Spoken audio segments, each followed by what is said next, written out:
Welcome, everyone. Good to see you here. We'll just wait a few more seconds for everyone else to jump on. Hello, Shehan. Hey, Prashant. I can see you there.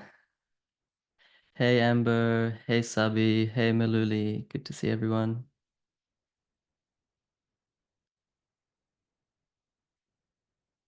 Make sure it's safe to drive while watching this.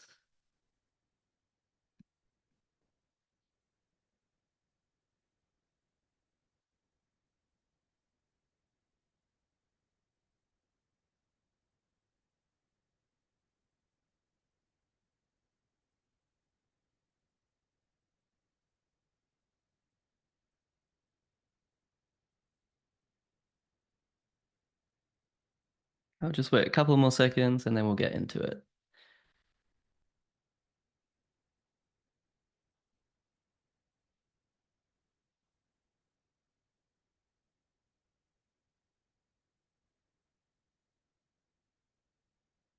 Hey, Deepak.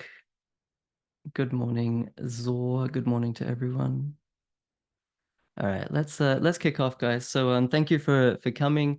I'll start with the disclaimer as I always do. So by continuing on this call, you agree that any information provided by me on this call or any call is provided as general information and for general information purposes only. I've not taken your personal and financial circumstances into account when providing information. The information is not intended to imply any recommendation about any particular financial product or class of financial products and should not be reasonably be regarded as being intended to have such an influence. The information provided must be verified by you prior to acting or relying on the information by an independent professional advisor, including a legal, financial, or taxation advisor, and the information may not be suitable or applicable to your individual circumstances. Let me admit everyone else on to the call. All right, let's get going. So, welcome everyone to the session. And like I always say, congratulations to everyone who's bought properties over the last week. Please continue to let me know if you do buy properties. I always love to hear about the nitty-gritty details about each and every deal. The purpose of these sessions is to support you and guide you so you can get the best results from the course. And of course, all my clients are welcome to attend. If you're new to the course, welcome. Or if you're, coming back after many times, it's good to see you here as well. You're most welcome to leave your cameras on so we can see you. But of course, you don't have to. These sessions happen every Tuesday at 8 a.m. Australian Eastern Standard Time or Brisbane time. And if you're new, I'll just take a few moments to, like I always do, share my screen and run you through the community forum. So let me do that now. All right, so this is the community forum. This is another place where you can get support. When you log into the course, you'll see the course and also the community forum, which is this. It's categorized by each module or each week. And you can see it's thousands and thousands of questions and answers. Every single question gets answered here within 24 to 48 hours. And I really do encourage you to ask lots of questions. Don't think that you're troubling us or anything like that. We're here to help you. You can use the search function, to find keywords, perhaps suburbs, etc., that you want to see what other people have been talking about, questions and answers, or you can just go ahead and select one of these modules and ask your question. Or if you don't have a question, you just want to see what people are doing, what they're asking, then you can just select the feed option here. And you can see here someone is asking about Park Avenue, different data sets that they've shared, and there's a discussion. And of course, I've answered as well here as well. So it's really, different to the Facebook group. It's much more specific. It's much more data orientated, etc., etc. So it's really important that you're aware of that and it's there for you. And the other thing I want to share with you real quick is where all of these mentoring calls are archived. So they're in the wrap-up section of the course after week 6, and there's hundreds of them. And if I scroll all the way down, you can see last week on the 3rd of September, we had one of our members, Reese Meredith. He shared how he bought 4 properties since 2022 with huge capital growth and dual occupancy. So he took us through how the dual occupancy means that it's positive cash flow and he can afford to keep buying more properties. Before that, we had 2 weeks of our quarterly update on the most interesting suburbs under 500K and over 500K across Australia, as well as the updated property manager and building and pest inspector reference sheets for you guys in week 4 and 5. Before that, we had the current state of the home loan market with one of our mortgage brokers, read them, etc., etc. So if you're new to the course or you don't know that this exists, please do take some time to peruse the topics, and there might be one of them or more of them that are really interesting to you and might just unblock something for you and get you over the line on a really terrific deal. And of course, all the people that are presented are tagged. You can tag in the community forum. And so if someone's presented something really cool and you want to reach out to them, then they're only too happy to help. And I think that's probably the coolest thing about it. You're not just there passively consuming the content, but there's a call to action. You can actually then go ahead and contact the person and actually get real life support as well from someone who's sort of in the trenches, so to speak. And of course, I'll send out a recording of this one via email, by the end of the week as well. All right, so the process by which we'll run today's session, as we do every session, is I'll start off with a member deal. If you have any questions at any time, please open up the chat box in Zoom and ask. These sessions are really for you guys, so please do ask lots of questions to me or our member. Don't be shy. Today we've got Prashant, who I'll introduce in a second more thoroughly. As he shares his story, as he shares his experiences, if there's any questions that you have, please just put in the chat box and I'll read them out for him. And it's really a rare thing that you get to ask people who are incredibly successful, on live, basically, about their experiences or any tips or tricks or anything at all. So I think please do utilize it. Don't just be passive, unless you really want to be, of course. And the other thing I want to share, sorry, I've just lost my screen. I'll just admit everyone else on as well. You can ask about any part of the course as long as you've done that part of the course in the respective week. If you're asking about a particular suburb, try to be specific on which factors you're not sure about in the suburb, because of course we can't go through an entire suburbs analysis. And please don't be shy. There's really no such thing as a silly question. So please ask anything at all. All right, well, without further ado, I'll just introduce Prashant, who I can see on the top right of my screen. Prashant has emailed me a lot of times, which I love. I genuinely say that. And he's always very excited when he emails me when he gets a new deal, and that kind of makes me very excited as well. He joined the course, I believe it was sort of around this time last year or maybe a little bit earlier.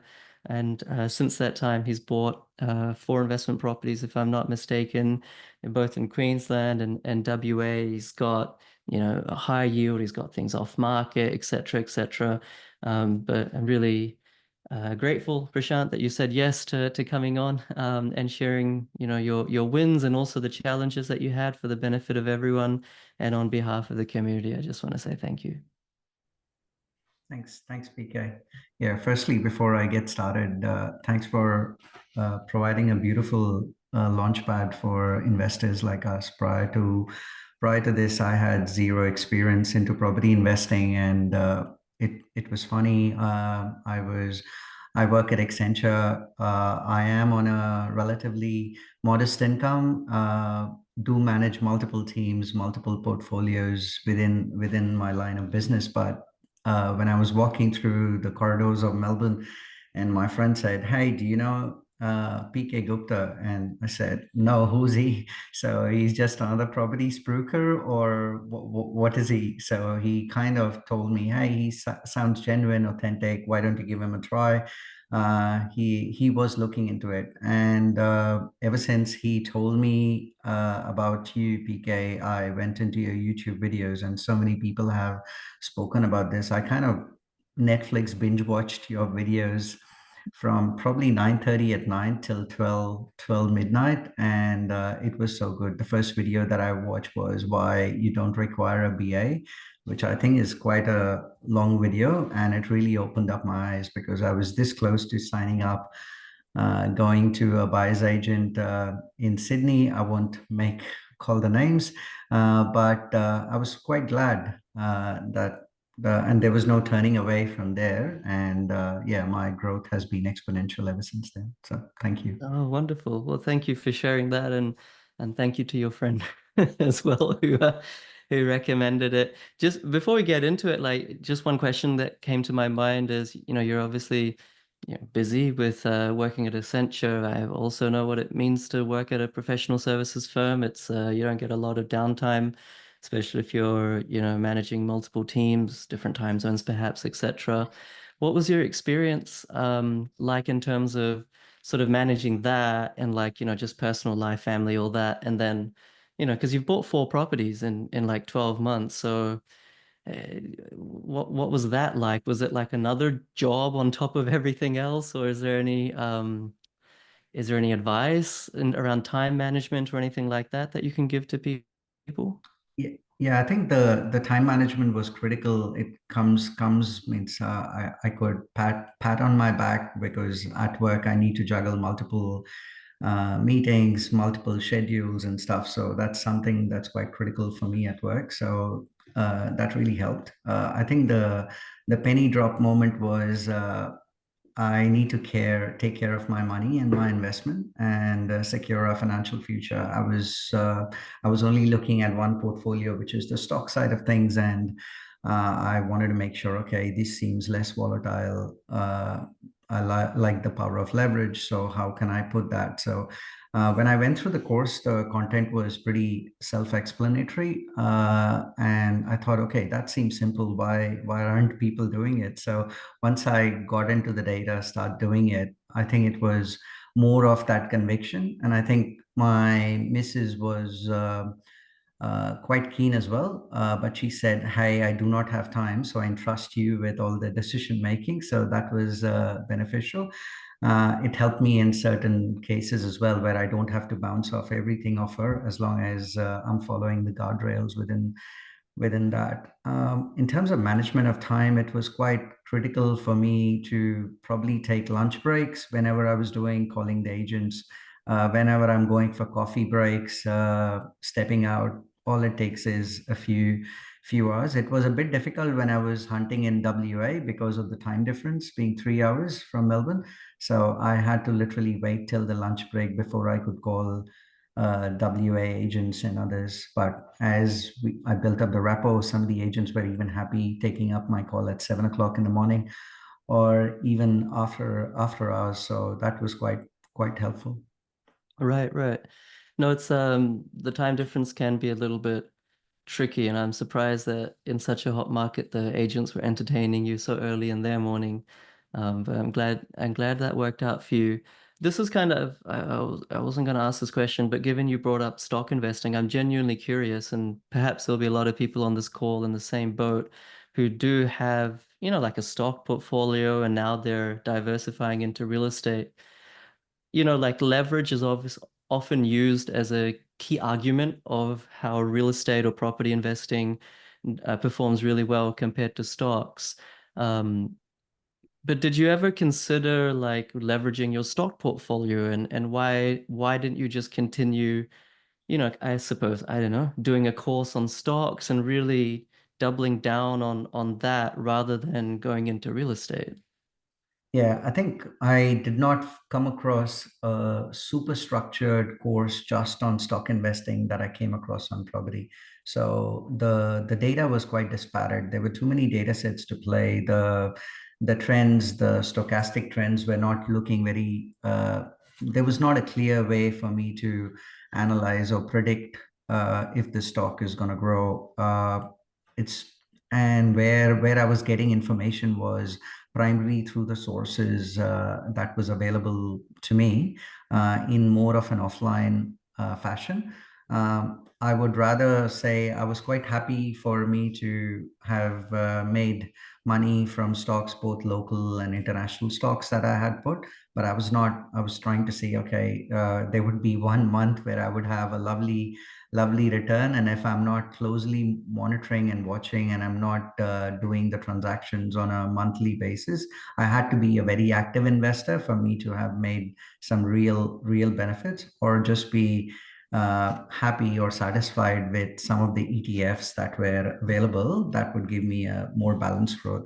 Whereas on the property side, with the data that you were showing, it was crazy to be honest, on how we were able to exponentially grow and actually feel quite confident that, hey, I've secured my financial well-being. Right, right. Yeah, it's kind of it was a penny drop moment for me as well. Because I obviously was working in stock investing, investment banking previously, and it's really complicated, but property is really quite simple and the return is disproportionate for how simple it is. So I kind of can empathize with you on that. When it comes to your first property, I think you bought that one under your SMSF. Correct. And you bought that pretty quick, like you bought that within a month of basically doing the course. Um, what was the process like? Like, did you already have a SMSF set up, or what was the? Because it's like if you haven't invested in property before, there's a bit of a learning curve, and then SMSF just makes things a little bit more complicated and a lot of paperwork, and it can be a little bit stressful. What was your experience like? So this is very interesting because I had an SMSF already created through my SMSF advisor. The reason I was going into SMSF was I was not happy with my private super fund. I can pick the name MLC. I was not getting a great return, too many fees. So I got that SMSF created, and I was speaking to my SMSF advisor. He's like, there are better stock options that we can start diversifying using your SMSF. And he kind of just threw the light bulb moment, saying you could probably invest in property as well. But that was just an afterthought. I thought, okay, let's consolidate both mine and my Mrs. SMSF into one bucket, and then we can categorize how much we want to keep as cash, how much stocks, how much into property. And so once that came through, and when I did the course, I thought, okay, things are already set up here. It doesn't take that long to create a bare trust. I've got the wheels in motion. Spoke to my people, hey, I've done this course. This is what, and my SMSF advisor said, if you're done PK Gupta, you'd be sorted. So I was like, that gave me a bit of a confidence. I'll take So that. to dive in, he's not done your course, but he's heard a lot about you. So that helped me obviously propel. Yeah, and then straightly went into WA because it was the talk of the town early last year or mid last year. Yeah. Right, right. And I was happy to hear that you bought within a month because especially in Perth or WA, it's a very hot market, it's still a hot market, it was a hot market just as much as now a year ago when you bought. Um, what was your experience like? Because once again, you hadn't invested in real estate before. You probably hadn't been ever called agents before in the way that I teach or negotiated. How were you able to like buy so quickly? Yeah, no, I think I did have WA was interesting, just going through the course, like go through rate my agents, find sales agents, find the property managers, and start calling them out. I'm up over lunch hours and stuff. What I really found interesting was the sales agent that were the top three. Uh, and you kind of allude this towards your course as well. The principal agents, whenever you call them, they don't really pick up your phone. It's calling their assistants, or somewhere deep within, they might have two or three assistants calling them, and they would always give you a hand. So in my case, it just worked out that those assistants were picking up. So then going forward, the rate my agent, I was not going by the principals. I was seeing which agency was doing really good, and then going and looking at this past sold properties and who were the corresponding agents, that the assistant agents that really worked well, and calling them up. And yeah, they were happy to uh, get there. There were a couple of areas that I went a little bit cooler from the hotter markets as well. So, for instance, my first property was in Meadow Springs. Meadow Springs was, Mandurah was already quite hot, but Meadow Springs to a certain extent was a little bit cooler compared to some of the other pockets, especially in Armadale and Rockingham at that point in time. So I said, okay, let me go into a bit more cooler. It might be a bit easier, but it wasn't. So I was still losing out on offers left, right, and center. So there were two offers that I lost from the first property manager, sorry, from the first sales agent, and she was an assistant sales agent, and I really built a good rapport because she kind of knew I was genuine, I was authentic. So, but I was never going above CMA because I was not in a rush, and it was SMSF. I had given myself a target of just one in that year when I did, and I said, okay, I'm not going to have a FOMO and go pretty rapid, so go slow, and that helped when this 60 Pebble Beach Boulevard came through, and I was quite happy to secure that one. Actually, getting below market value on that, so that was quite happy. Right, right. I think you got this one for 589,500. Correct. The rent is 640, good block size, Yeah. 686. It's a brick home, which is not a criteria that I teach, but it's always good to have brick. And it's a 422. What's been I often ask people this, but what's been the journey like holding this property? Like, has it given you how many times a month or how many times in total has like the property manager emailed you with, oh, Prashant, this has gone wrong, that's gone wrong? I suppose has it been quite a passive journey since you bought it, or has there been teething issues? Yeah, there were probably teething issues in the first month of. It could be as simple as, hey, the reticulation system isn't working. Hey, there is a problem with the shower head. Hey, there's a problem with the sink incinerator or something. So those were. So I had kind of told the property managers that, hey, if there's anything above 500, only then call me for maintenance. Anything Hmm. less than that, don't bother me because I trust you. That's why I have picked you. So she was quite happy, and that kind of built that trust relationship even further. And then she went above and beyond, where initially when the property was rented at 640, she kind of said, hey, I will ping the tenants, because we need to give them 60 days of notice. I totally forgotten about that. A year passed, and she said the notice, hey, Prashant, I think the tenants are pretty good, they're looking after the property, do you want to increase the rate to just by $20-$30. I said, I just did a quick CMA just to see where the rents were. And I bumped it up to, I said 670 seems reasonable. Probably 690 would be really good, but I don't want to extort the tenant out here, and Hmm. just make sure that they are looking after the property. So she was quite happy. Tenants were happy. So yeah. So coming back to your question, the first 2 months where there were teething issues here and there, but after that, it's like a set and forget. Yeah. Right, right. And I think that's probably a fair representation for anyone who's new on the call as well. There's always a little bit extra work required in the first 1 or 2 months, especially if it was a long time owner-occupier property, because perhaps the owner-occupiers, they're not obliged to fix everything because there's no tenant there. So it can take a little while just to get the property up to speed. Of course, it shouldn't be tens of thousands or even more than $5,000 or $10,000, provided you've done your due diligence before purchasing a house. But don't let that kind of freak you out because that is only a short term. And then, of course, there'll be things every year, but the intensity will only be the maximum in the sort of first 1 to 3 months. So that I think that's a pretty fair representation of what typically happens.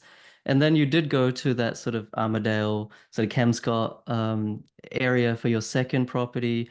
It was purchased for 545,500. Like how you're giving very interesting offers as well, as taught in the course. you're able to negotiate a little bit. You've bought this, then I think within another couple of months of the first one. What was this next one easier to buy in terms of the process? What were like the, I suppose, lessons learned from the first one that maybe made the process easier for the second one? Yeah, I think the major the I was taking a lot of time on the first one doing the CMA. That was something. It was quite an onerous exercise, not easy to be honest. Just to go through all the look and feel, how the bedrooms look, how the house is presented, the build year. It was quite onerous, but once you start, it was becoming my second nature to do the CMA because I had done that so many times on the Meadow Springs when I was looking in Mandurah. The Kelmscott one actually made, I wouldn't say a breeze, but it was a breeze to a certain extent. It was a lot more easier. In fact, I bought it within a month because when I was putting offers on SMSF and that came through, I was like, man, this looks crazy. So, and it looks quite straightforward. Let me speak to my um, mortgage broker on my personal finances and get my pre-approvals ready for the Kelmscott. I probably would get another one before the end of the year. Mm. So then we started having that structure created for my next three setup before FY24 or next this financial year, so that I can get another three more. And the pre-approvals were all lined up one after the other, and I just had to go. The process was really straightforward, building up relationship with the agent for the Kelmscott one. And yeah, this one was an interesting one because it was a deceased estate.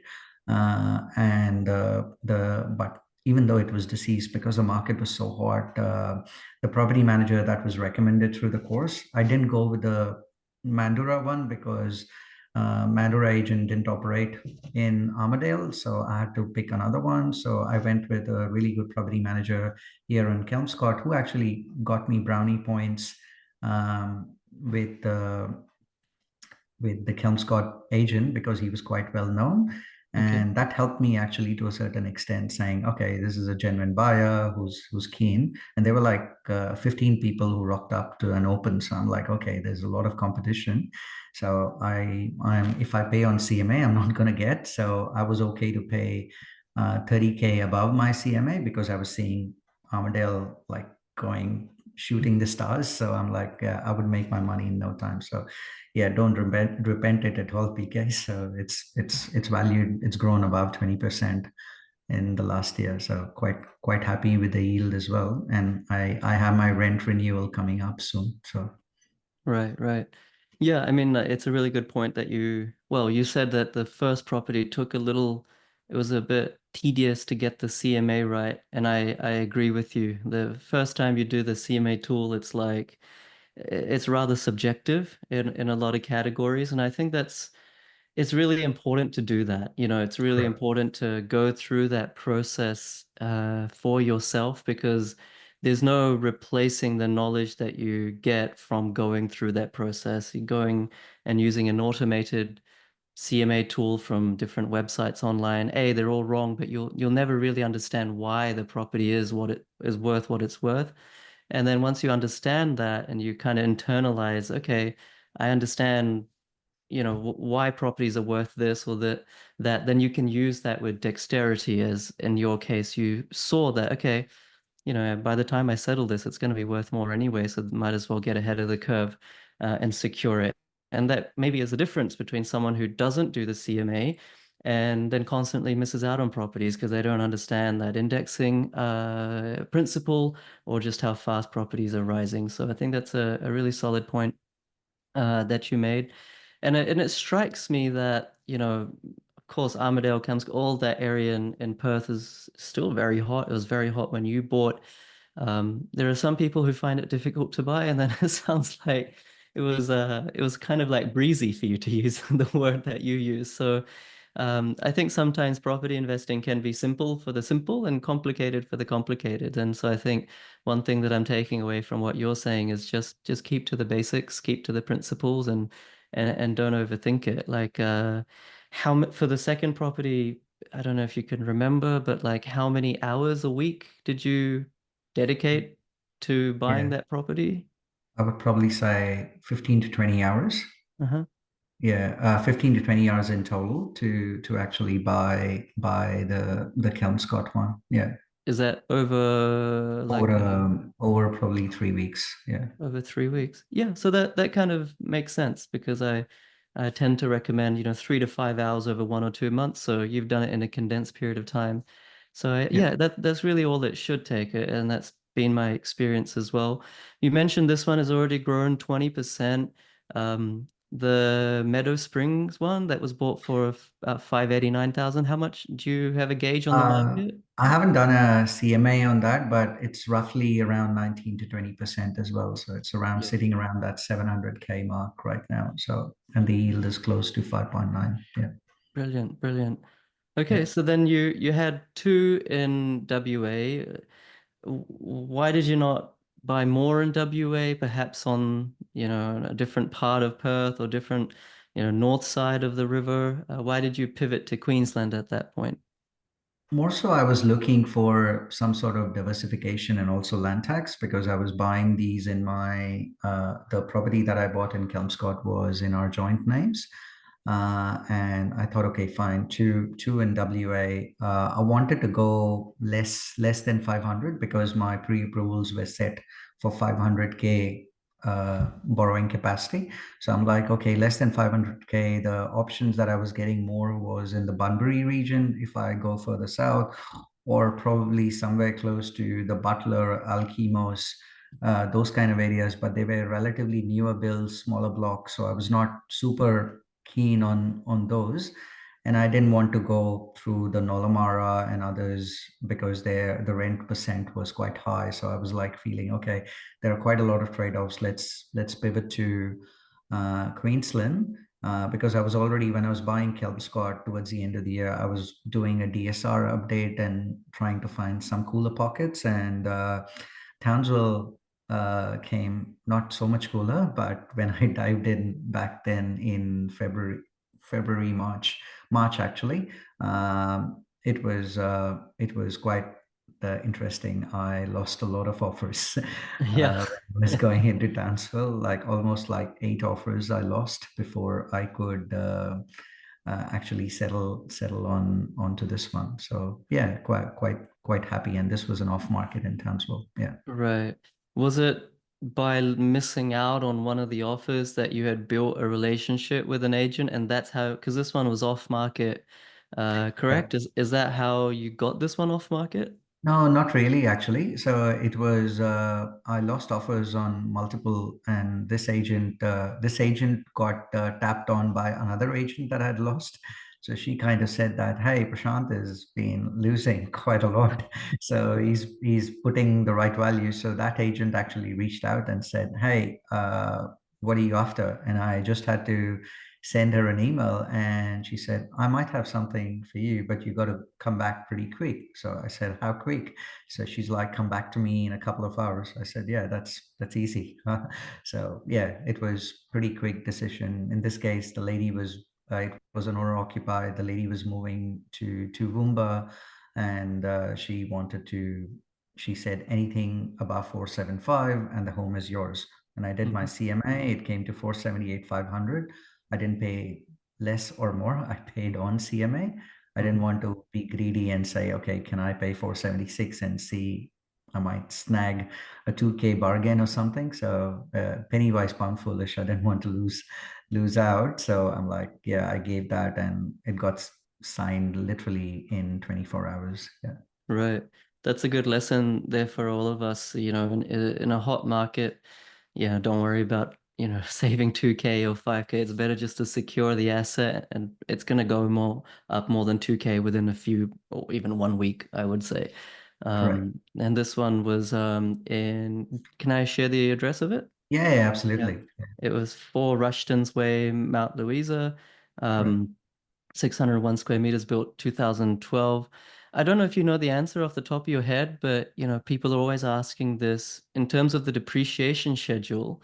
Of course, you can get depreciation benefits on anything post 1987 build. Sometimes you can even get it pre 1987 build.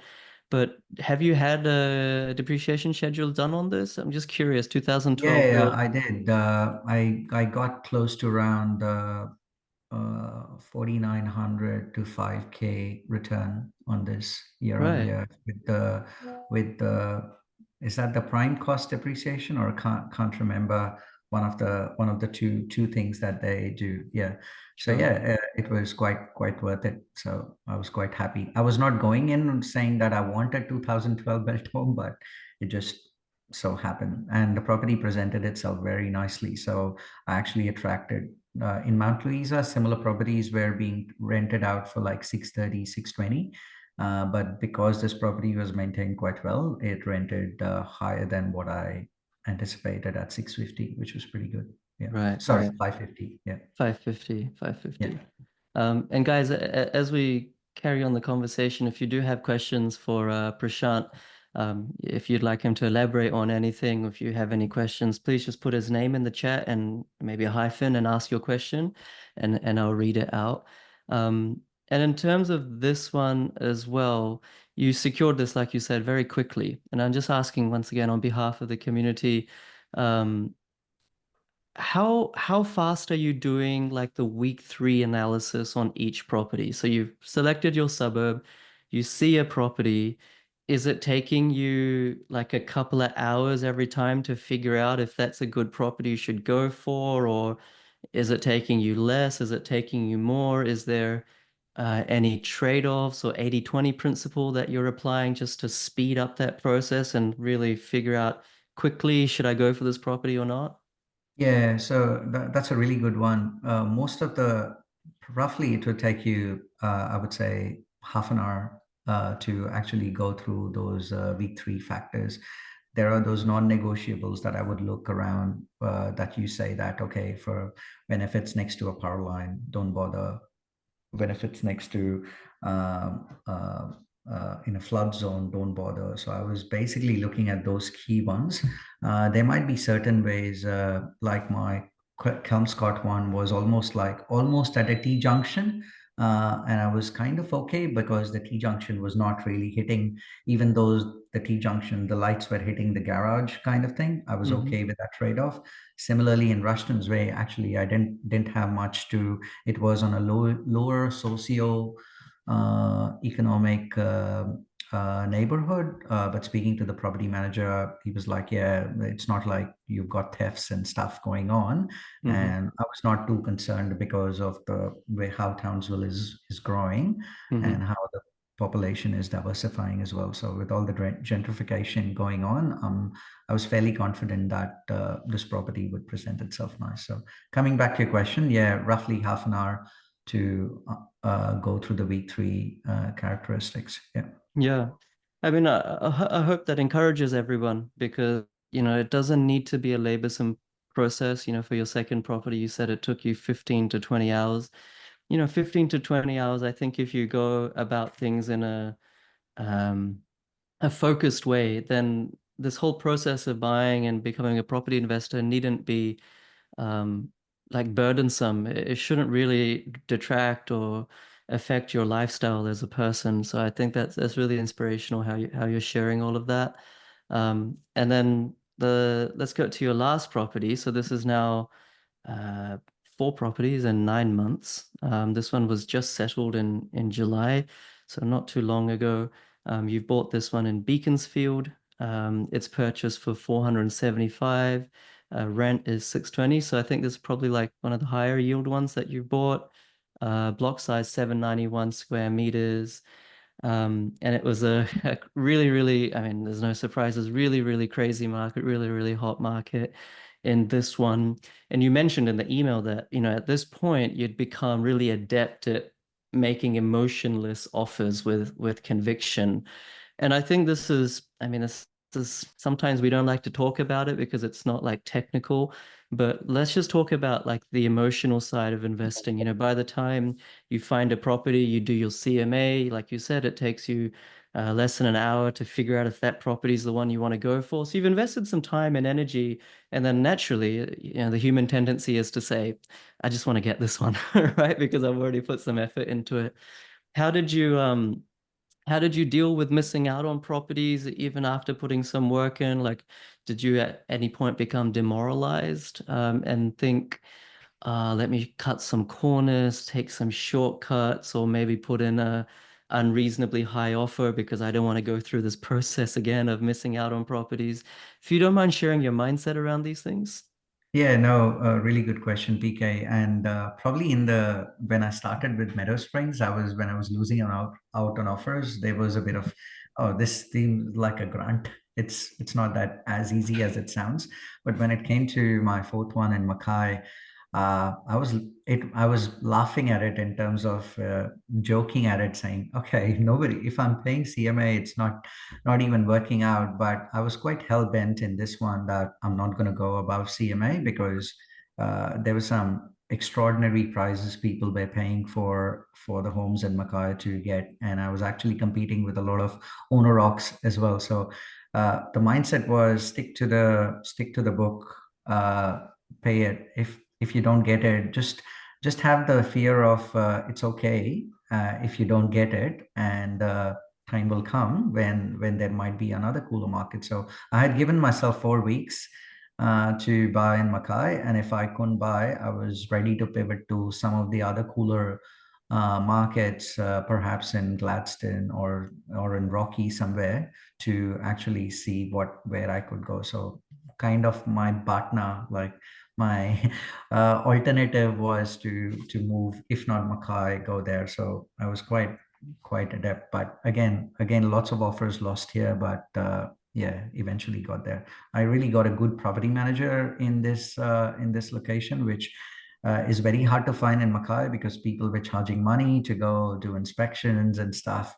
But there was hardly any time for me to even arrange an inspection because people, sight unseen people, were putting offers on property. So yeah, was quite happy in this one, even though my CMA came to around 470 478. I paid only 475 because when I spoke to the agent kind of said the owner is looking to quickly move out and he wants a faster settlement. So I'm like, okay, if I'm giving you terms, then I need to get something on the price. So your coaching really helped. I wouldn't have done that before that. So yeah, kudos Right. to you.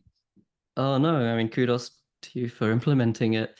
D Did you end up getting a property manager to inspect it before putting in an offer in this one? No, I couldn't. I got it inspected. I had it one of the clauses that pending property manager inspection Hmm. as one of before, along with the subject of finance that I would put in. So, and the owner was fine. The owner Prashant was a Kaushik, malo लिख लें. Let yeah. me just mute. Okay, carry on. Yeah, so the owner was happy to get that done. So till they got, and again, this was done. Offer was accepted within 24 hours. Yeah, Right, really good example of yeah, that standard price versus term seesaw, and that even in a super hot market, you don't have to overpay. I mean, it seems like in like previous deals on maybe one or two occasions you've like heavily indexed your CMA, just to get it over the line, but in this one you didn't need to, and I think that's really cool. And there's a number of questions coming through for you, which I'll start reading out. And guys, if you do have any questions for Prashant, once again, I'm not trying to force you to ask questions, but I can just think back in 2011 when I started. If I had been listening to someone like Prashant, I would have been like asking dozens of questions, right? As a new person. So please utilize the opportunity here. Probably one of the last questions from me before I read all the questions out, Prashant, is knowing what you now know about property investing. What's one piece of advice, or what's one thing that you can share if someone's on this call? They've obviously paid for the course, so they're committed to some extent, but they're still umming and ahhing whether property investment is a legitimate or bona fide vehicle for them to grow their wealth. Like they've gone through the course, they understand it, but the mind can play tricks. They're not like, fully sold on the concept. And I'm not, trying to convince anyone to just go all in on real estate, um, but based on your experience, what's something that you can share to try to inspire them? Yeah, I think thanks, PK. I think the key for me was holding costs and cash buffers on properties. So uh, as long as I'm not losing sleep at night by holding on to these properties, as I'm buying with a high growth, high cash flow yield properties, I'm fine. So do your numbers, make sure that you're not overstretching your budget, and follow the course. It's there for a reason, and don't get dejected by failures. Keep the process, start pivoting to cooler markets if you're not able to enter the hot market, and if you can't stretch your budget above CMA to go. But just do your numbers, making sure that you're okay with those holding costs. Um, and yeah, for me, it worked out to that, and I'm quite happy, and I can see those seeds being sown, and now I would ripe the benefits hopefully when they ripen. And I'm giving myself 5 years, PK, so we'll see how that turns out. Yeah. Okay, well, I mean, I can see those, if your properties are seeds, I can definitely see already the plants coming out of the ground and the shoots, and some of them are already flowering, and it's been less than a year. So I think you've done terrifically well. And on your point on holding costs, there's one question here from Gautam. He's asking, "Hey, Prashant, well done on your execution. Could I ask what was the estimated gross yield on the properties when you bought them? Were they above 5% when you bought?" Yeah, all of the properties were above 5% across each of them. Yeah. Cool. Ravi's asking, were all the properties bought under a trust? So I think you said the first one was a SMSF, the second one in Perth was like in joint names with your wife. How about the last two? Yeah, the last two were also in my joint names. The next one, my strategy was to go in joint names first, and then I do have my servicing. So now hereafter, when I buy, I would go potentially under trust. But yeah. Cool, cool. All right. Next one, Mr. Acker saying, "Thanks, guys. Have to start work now. All the best, Prashant. Thanks for attending." Um, all right. All right. So MK is asking, "Hi, Prashant. Regarding Townsville, what are your thoughts on social housing? So, like, did you have to do anything special in your Townsville property around making sure there was no housing commission nearby?" Yeah, I didn't. I did have a look at it, and my property manager had access to some paid subscriptions of how they can spot out some housing. I was just looking, as long as the housing establishments are like 2 streets away, I was quite happy with those. And in this case, with my Townsville one, they were more than 2 streets away, so I was happy with that. Right, right. And were they a lot of housing commission 2 streets away, or was it just individual No, isolated they were houses? more individual homes or houses that they were there, not so much in a cluster or like a big apartments kind of. So yeah, so you should be fine as long as you do that check with your property managers. They would know that. Cool, awesome. Next one is, "Hi Prashant, congratulations on your portfolio. Well done. You were buying in hot markets when agents are very difficult to talk to. Was there anything special in your conversations with sales agents that made them respond to you so well?" So in Armadale, people were not picking up my calls at all. Uh, so I was uh, just sending a text message. Good morning, hello, thank you. So just coming across basic courteousness and making sure that you're writing grammatically correct text messages probably helped in my case, seeing that I'm a genuine seasoned investor. But in Townsville and Mackay, I didn't have that problem. People were ready to pick up the phone and just be yourself. Just come across as being authentic, and don't hide information from agents, and don't try to come across uh, as not being genuine. That's all I could say. Right. Yeah. Yeah, sometimes it's hard to elaborate, but that's essentially it. Just trying to be yourself. And and see them as being on your team, even though they're of Correct. course working for the seller. But if you try to build a rapport where you know you feel like you're on the same team, they feel that you're on their team. After all, they get paid when someone buys a place, right? Yeah. So I feel that yeah, that's really the best that you can do, and being professional, as you say, you know, Yeah, PK, start. if I can be allowed to share, one of the Townsville agents actually, the one that I bought, I even have such a good friendly relationship now that I exchange text over them. Hey, do you have any of your friends buying here? Let me know what's coming out. So it's that kind of thing, and even received like a gift hamper at the end saying thank you for being such a good purchaser. So I kind of texted, hey, did I overpay for the property that I'm receiving receiving this?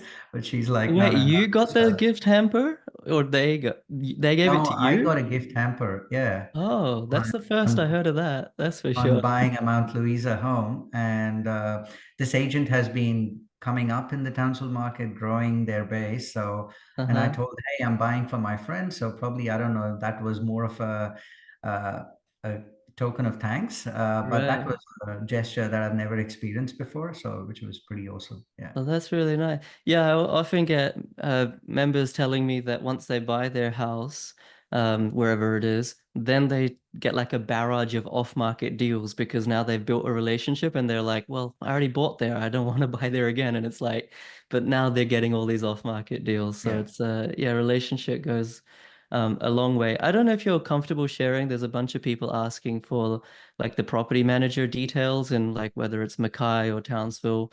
I don't know. Do you want to share that or perhaps Yeah, not? I'm happy to share the Townsville one, but not the Mackay one, just because the agency is super small and they told me not to share it on public forums. Yeah. Yeah. Okay. Um, all right. The next one is from David. Hey, Prashant, congratulations on your deals. When you mention your CMA valuations, they are really specific values. Usually when I do a CMA, I could have a large variation of maybe 20 to $30,000. Especially in some locations in Mackay where there are so few properties available. The CMA to get 9 properties would be going back quite a few months. Thank you. So he's asking how you're being so specific in your CMA. Yeah, I think it was, you're right. For certain properties, you would not find going up to 9 properties. So I was just, rather than going beyond 3 months, I was going into looking at the neighborhood suburbs, which is almost overlapping. So say, for instance, you're going Mount Louisa, you're looking at Curwen, you're looking at Coringo Central, all of that area, so that you're stretching the boundaries rather than going beyond 6 months, because then you're pretty much playing an indexing play over there, which might skew off your results quite drastically if one property got sold ridiculously high. So yeah, doing the neighboring suburbs was the strategy, and it was not difficult at all. Yeah. Okay, good to know. Good answer.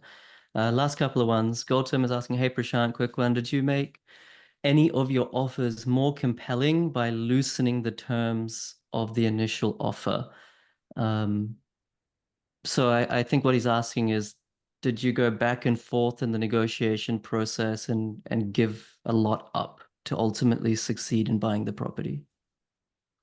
No, not really. I think the first one in the Meadow Springs one was interesting because it was initially it was listed. My CMA came to around 612 for the Meadow Springs, and the agent was, when I spoke first initially spoke to the agent, they were saying they are only expecting offers above 600, and I was like.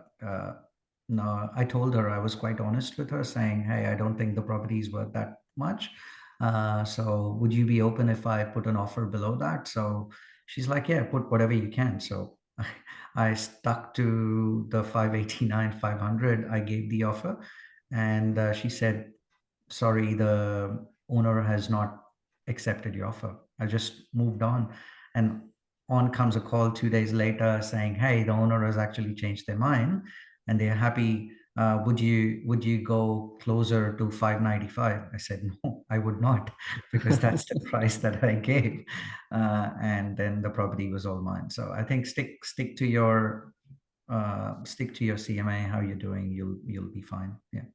That was a Meadow Springs one, so that was like your first one. That's a lot of First one. confidence, given it was your first one. And I think that's where the confidence come from. It comes from your CMA because there's no better way of valuing a property than what you're doing using the CMA tool. And so you just have to back yourself. And so I'm really happy that you did that. Um, all right, last question. It was a direct message, probably for anonymity reasons, but I'll read it out anyway. Hi, Prashant. What's your advice for new investors who are struggling with confidence to make the first move? Yeah, again, it's the mindset. Just have trust in the data, trust in yourself, and be genuine and authentic. Just you will fail, but think about how a child is learning to walk when they are falling multiple times, right? But just make sure you're not making it as an onerous process. Enjoy the process. I love talking about property now after doing this. So, and I'm proud that I've even helped one of my friends who's done PK's course. He's actually coming to me and saying, "Hey, is this right?" And I said, "Hey, I don't mind. I don't want any money, but I'm happy to do this for you." And he gave it to me, and I bought him another home in Townsville. So I'm enjoying this now, for in spite of having a lovely work, and which I enjoy as well. So you should enjoy the process. That's what I would say. Don't feel pressured to buy. Once you start loving something, you will it'll be the nature will manifest itself to get you what you want. Yeah. Yeah, that's great advice. I always think the same in terms of failure is actually part of the formula of success. So it's actually good to fail. So I won't read your name out, but the person who's asking that, make your first move and fail. And the failure could be you got the CMA horribly wrong, you know, or and therefore you missed out on a property, or the failure could be you failed to strike the right conversation with the agent. And so you don't have a relationship with the agent. So be it. It's really through those failures that you'll learn and then get better and better. So the best way to become competent is through action. And of course, I'm here. You can send me your CMA. You can send me your property that you're looking at. You can ask lots of questions.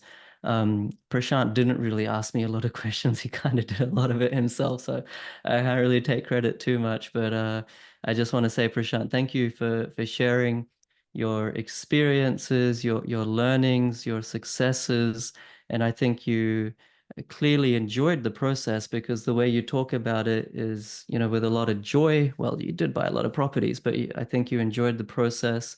And it seems that you've yeah, you I don't want to use the word mastered because I think it's very difficult for anyone to master anything completely, but you kind of got this on lock. You're a sort of very straightforward person, and you've just done it the way that it's taught, and you've not overcomplicated it, and therefore you're fully confident to carry on and do more and more, whether it's for yourself or, as you said, for one of your friends. So I'm very grateful that you've taken time out. You're obviously a very busy person to share with us, the community.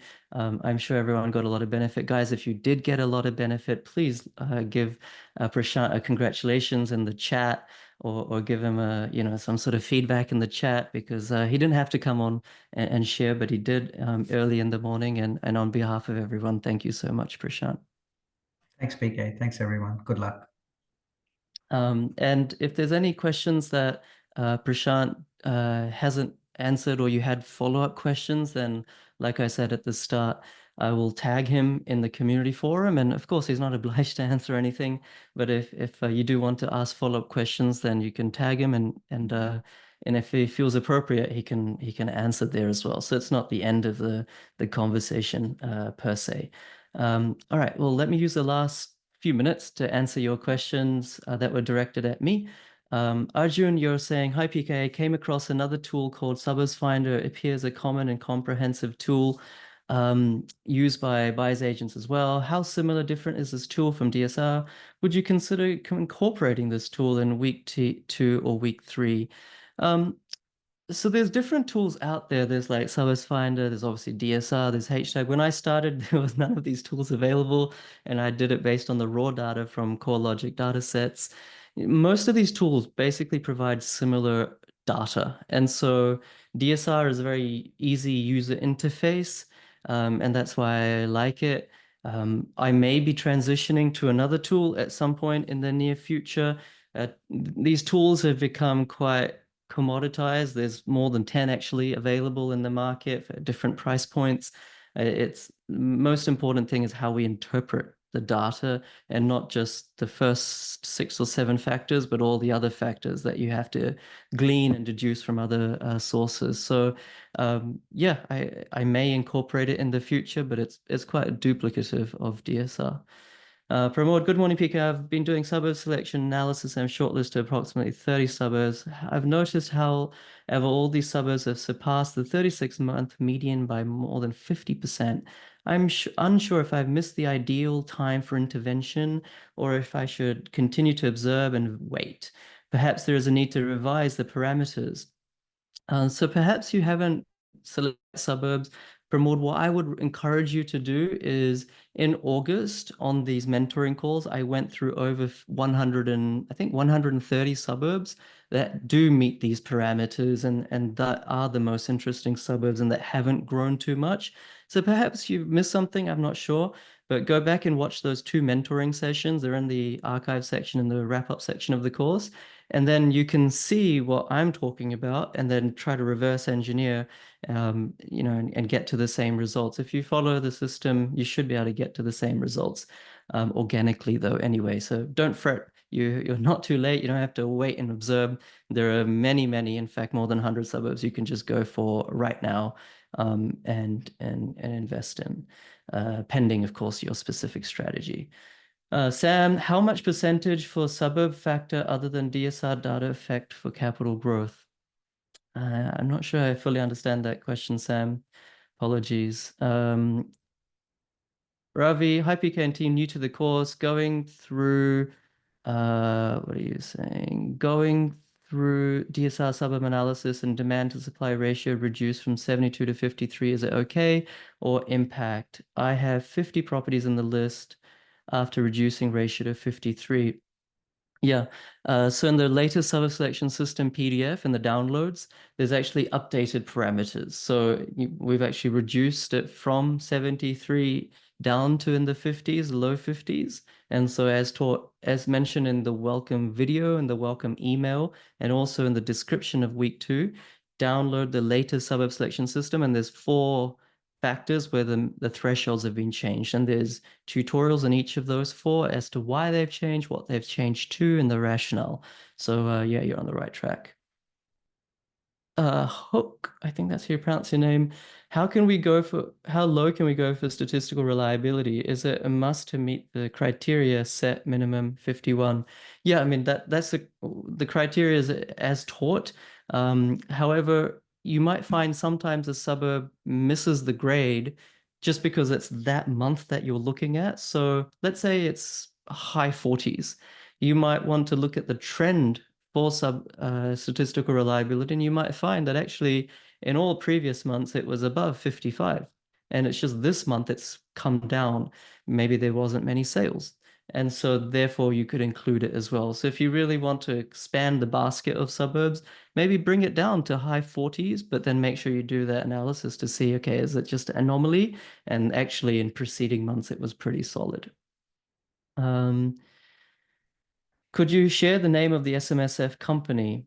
So an SMSF stands for Self-Managed Super Fund. So it's an individual thing to each person or couple. It's not like a industry super fund like Australian Super or something. So yeah, maybe that's where the question is coming from. Maybe there's some misunderstanding. Is it possible to override the renter proportion, e.g. 60% with a consistently low vacancy rate of less than 1%? Yeah, I do talk about that in the course. Generally, we're quite flexible on renter percentage. We're happy to flex it from, 35 up to 40, 45, maybe even 50, perhaps when the vacancy rate is consistently low, because that tells us that even though there's a lot of renters, a lot of investment properties, there's more than enough renters to compensate. And that's not just a recent phenomenon, but if you look at the vacancy rate over the last many years, if it's consistently under sort of 1.5%, 1%, then it's fine to go ahead. But 60% is quite high. It comes down to your risk appetite, but I think you'd want to think twice or three times before investing in a location with a rent to proportion of a 60 or 70, because even if it does have a vacancy of less than 1% now and in the past, if something with that were to happen, then your property would be it would be very difficult to get a tenant. So yeah, just think about that twice, but maybe as per your risk appetite, it's okay. Garima, hi PK, new to the course. Could you please help how to find data for local amenities and developable land supply? I'm struggling to work out by doing Google research. So for local amenities, this is, I mean, I'm assuming you're talking about week 3. The microburbs is the best source for that. And that's explained in week 3. And in terms of developable land supply, that's a week 2 factor. And of course, we look at building approvals, and I give you the source in week 2. In terms of just visually looking at the developable land supply, you can just go in Google and change it to satellite view, Google Maps satellite view, and you can just see how much greenery is around there. I've done the demonstration in the course as well. And by the way, if you look in the archive section of the course, in the wrap-up section, sorry, where all of these calls are archived, previously we've done like a deep dive on different suburbs, actually doing the course theory and practice, sharing the screen and doing what you're trying to do, live. So look for different topics, and where it says practical demonstration of suburb analysis, you should, be able to breathe some life into the course that way. But developable land supply is through that Google method. And then if you see a lot of developable land supply, like greenery around it, then the next thing you should do is just call the council. Of course, look at building approvals, but call the council as well and say, hey, look, see, I'm a property investor. I see there's a lot of vacant land everywhere. What's the plan for that? What's the zone? Are you looking to build more residential lots on that in the near future? Just a conversation, organic, and you can get a sense that way as well. But Google is your best friend in terms of Google Maps for developable land supply. Next question. I'm just running a little bit over time, so I'll just take a few more. Jeff, any recommendations, please, on suburbs in Melbourne to buy a freestanding house under 750 for good capital growth in the next 3 to 4 years? So I think a couple of weeks ago when I did the quarterly update on the most interesting suburbs across Australia, there was like half a dozen maybe suburbs that we talked about in Melbourne, but I think from memory, they were all townhouses. So maybe there was one around Cranbrook from memory. I can't remember. That was freestanding. But go back and watch that mentoring call because I've gone through all the suburbs. I think they were all townhouses in that in that price range. But for some reason you really want to buy in Melbourne a freestanding house, then whilst according to the system, the data may not lead you anywhere. If that's your strategy, then you can use the data with dexterity and flex the thresholds. For example, days on market, stock on market, DSR, etc., and see, okay, well, it might not be the best suburb, but what is of the universe of suburbs under 750K freestanding, which is the best amongst them? And then you could go ahead and buy. Kesha, good morning all. I'm very new to the course and recently joined over the weekend. Welcome, Kesha. Look forward to the PK mentorship and to be able to be part of the community. Open to any tips and mentorship that anyone had for the first few weeks in the course.